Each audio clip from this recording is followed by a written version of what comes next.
আজকে সারাদিনের একটা মিনি ব্লগ তোমাদের সাথে শেয়ার করছি। সরি, গলার অবস্থাটা অনেকটাই খারাপ, তাই ভয়েসটা শুনতে একটু অন্যরকমই লাগবে। দিনটা শনিবার আর আজকের উঠতে অনেকটাই দেরি হয়েছে, তাই চটজলদি ব্রেকফাস্টের মধ্যে আজকের দই চিড়ে গুড় এটা দিয়ে আজকের ব্রেকফাস্ট সারলাম। আর আজকের একটু তাড়াতাড়ি বেরানোরও আছে।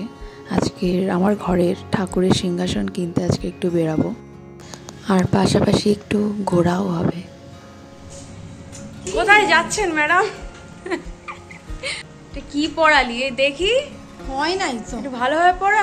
আরে অ্যাকচুয়াল পুনেতে থাকাকালীন আমি কোনো সিংহাসন ইউজ করতাম না, আর কলকাতায় আসার পর থেকে সিংহাসন কিনবো করেও কেনা হচ্ছিল না। তো দিদি এসছে এখানটায়, তো দিদি এখন ইনিশিয়েটিভ নিয়েছে যে না, এখন একটা সিংহাসন কেনা খুবই জরুরি, তাই আজকে দিদির সাথে বেরিয়েছি সিংহাসন কিনতে।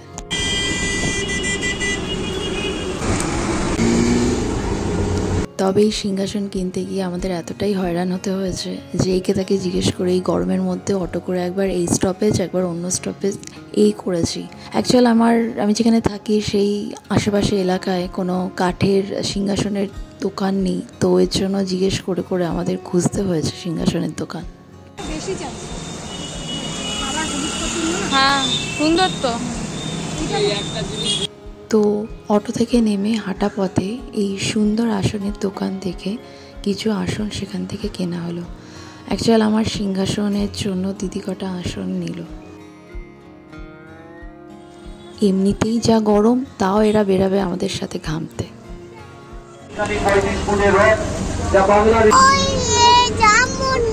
ওই যে জগন্নাথ, হ্যাঁ ওই তো জগন্নাথ। জগন্নাথ, বলরাম, সুভদ্রা তিনজন আলাদা আলাদা।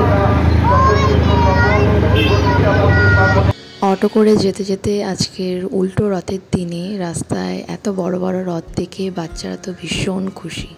ফাইনালি খুঁজে যাওয়া একটা কাঠের সিংহাসনের দোকান পেলাম। সেখানে আঙ্কেল বাংলা কম বোঝে, সেটা আবার আমি বুঝিনি।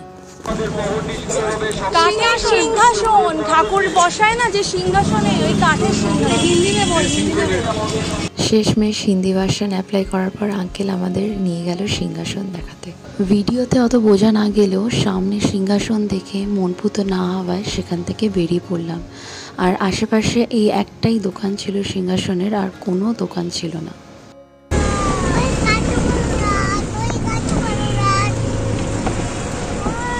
আর কি, যাওয়ার পথে কটা আম নিয়েই বাড়ি ঢুকলাম। এবার পালা লাঞ্চ তৈরির। সত্যি বলতে এই গরমে বাইরে কিছু খেতে মন চাইছিল না, তাই শান্তির খাবার হলো বাড়িতে।